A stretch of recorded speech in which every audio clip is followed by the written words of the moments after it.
Hello everyone, welcome back to my channel. My name is Jenny. If this is your first time seeing me, thank you for stopping by, and also thank you to my host subscribers for your support. Don't forget to subscribe, like and share. Today's video is the cutting and the sewing of this beautiful handkerchief peplum flare, as you can see. So let's get started.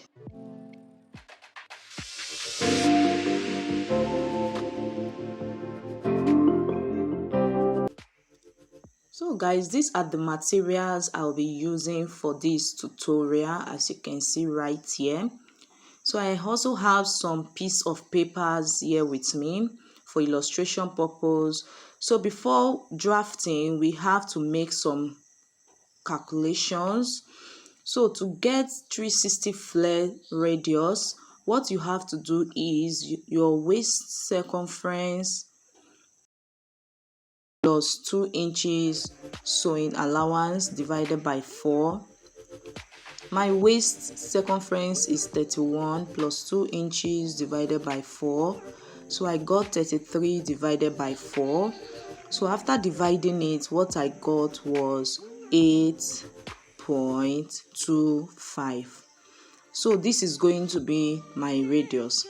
Now to fold a 360-degree flare, so I'll be using this paper as an illustration. So let's assume this is our fabric. So what you do, you just go ahead and fold it into two like so. Just go ahead and fold it into two like this. So after that, you're also going to be folding it again like this. We have been able to fold it into 4. You can see what we have. So we also have one close edge, which is right here. We also have 2 close edges right here, as you can see. Just go ahead and make a rough curve like this. Sketch out a rough curve. So on this paper illustration, my waist circumference on this paper illustration is going to be 2 inches. So just go ahead and take your tape rule and measure that sketch you made. If it's up to 2 inches, you can see it's not up to 2 inches. So just go ahead and make another sketch like so. Go ahead and make another sketch. So right now you can see that it's up to 2 inches.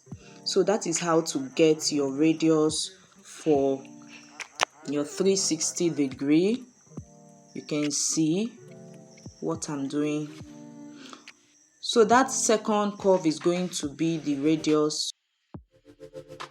After getting your radius, so the next thing we want to get is going to be the length of this peplum. How long do you want it to be? So to determine that, your full blouse length minus your half length, you can see 25 is my full blouse length minus my half length 16.5, and I got 8.5. So that is going to be my flare length. So right here my flare length is 2 inches, but I'm adding half inch for sewing allowance to it. So but this is not a circle flare, you know it. This is an handkerchief flare. So to achieve your handkerchief flare, just make that point 2.5 right there.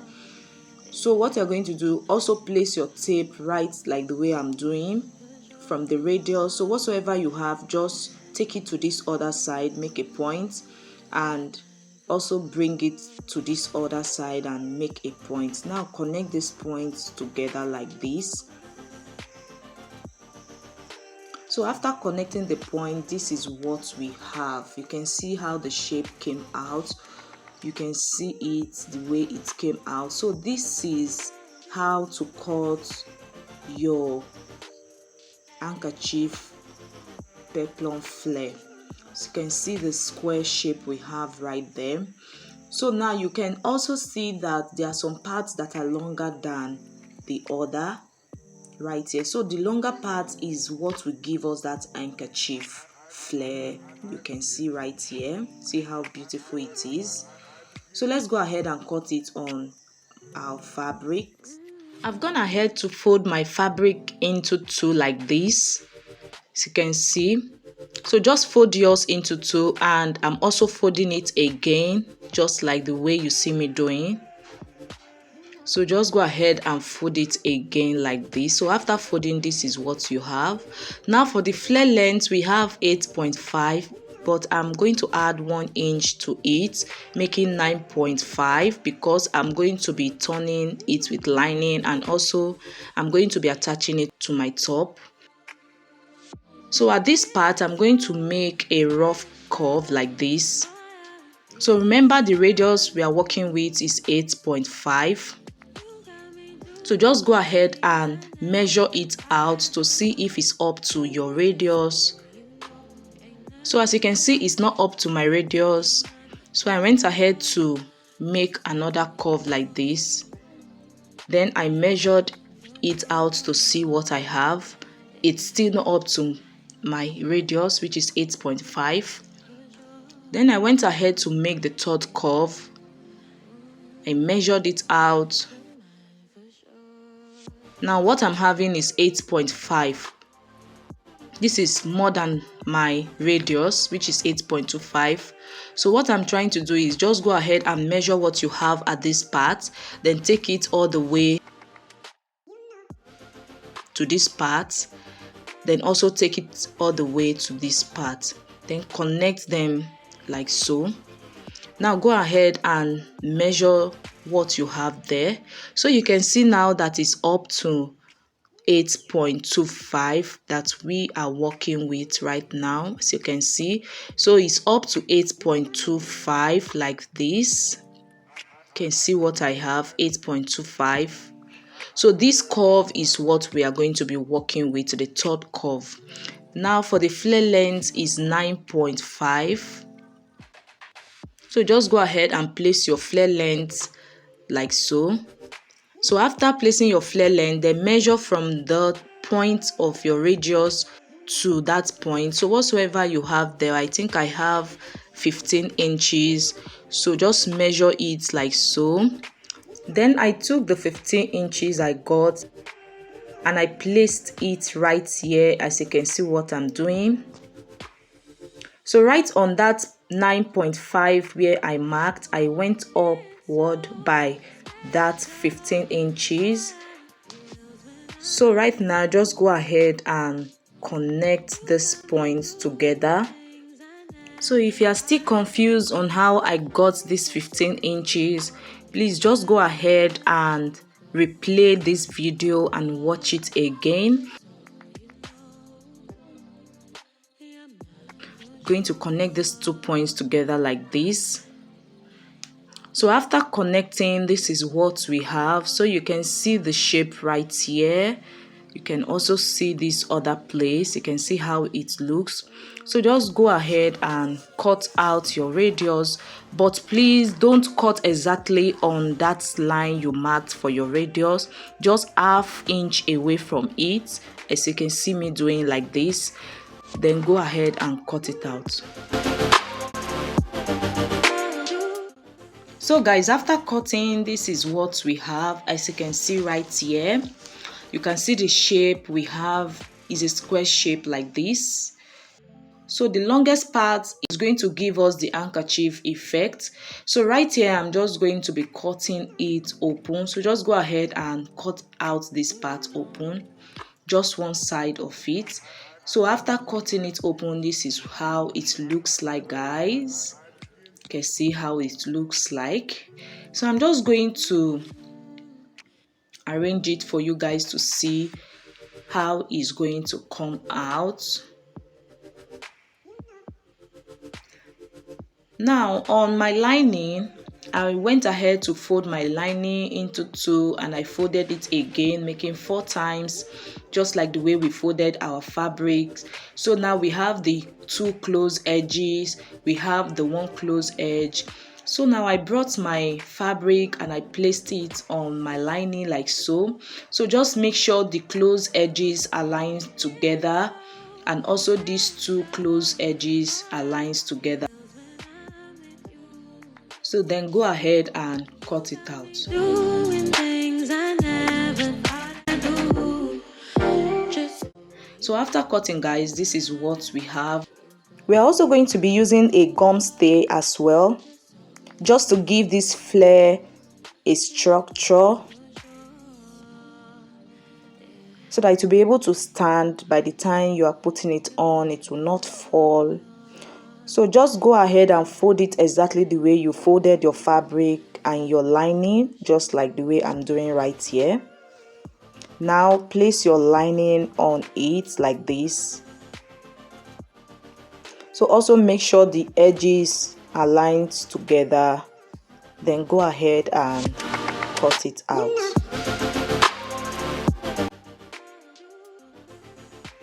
So guys, after cutting, this is what we have. We have our fabrics, our lining, and we also have our gum stay. So right here, I'm just going to open up the lining like so, and also the gum stay, just one side of it. Then after opening, this is what we have for the lining. So just go ahead and spread the lining open just the way I'm doing.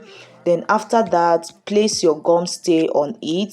So remember, we have the shiny part on the gum stay, so that part is what you place on the lining. Then go ahead and iron it out to the lining. So after ironing, guys, this is what we have. You can see. So right here, I'm just going to be placing my fabric like this, right side facing the lining, just the way I'm doing it. Go ahead and do yours.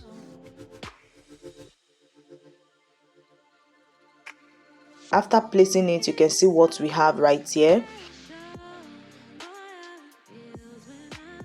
So just go ahead and stitch it all the way right like this.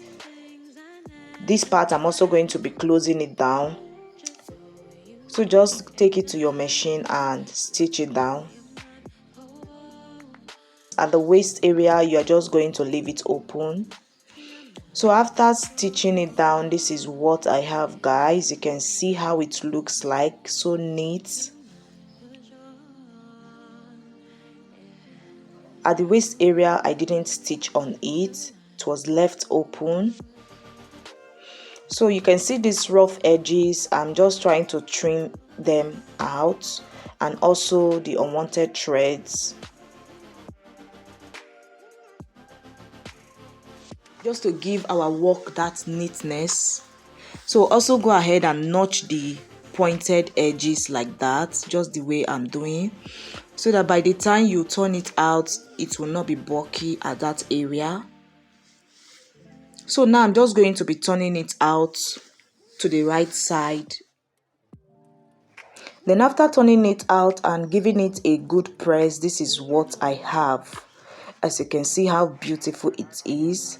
So at this part, I'm just going to top stitch it round on the waist part like this. So after top stitching it, this is it. So just go ahead and trim this part off. Now I'm done trimming it off. Just go ahead and attach it to your top. Now you're going to open up the zip allowance just like this.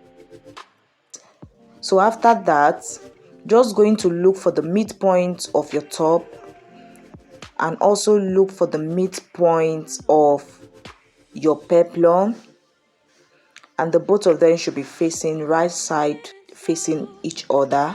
So right here you can see where I notched the middle of my top. So I'm also going to do the same for the peplum, as you can see. So just go ahead and give it a tiny notch. Now after notching, I'm just going to arrange the waist of my top right on the peplum, as you can see me doing. Go ahead and pin them down like this. So just keep on arranging it and pinning it down.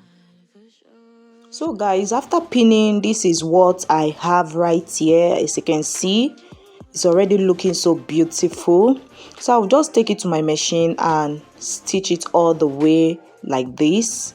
So you can see this edge is where we are going to be attaching our zip. You can see the other end of it. So we are going to be attaching our zipper right there. You can see how neat this came out. So just go ahead and stitch it down. So after that, I'm just going to be attaching my zipper. So the zipper is going to be facing the right side, and I will stitch it down, and I'm also going to stitch this other part. So by the time you finish stitching, this is what you will have. So let me take it and stitch it down. So this is me on my sewing machine trying to stitch it down like this. So while stitching it down, please make sure you don't pull it. Just follow the curve of the flare. Just follow the curve of the flare like so while stitching it down, so you can see what I'm doing. And make sure you take your time while doing this. And if you have watched up to this point and you have still not subscribed, please, what are you waiting for? Please just subscribe to support this channel so that we can grow it together. So after stitching, guys, this is what I have. Thank you for your time. Thank you for stopping by. See you in my next video. Bye. In the pool, talk to you, dripping wet. Nervous when I speak, so I trip on my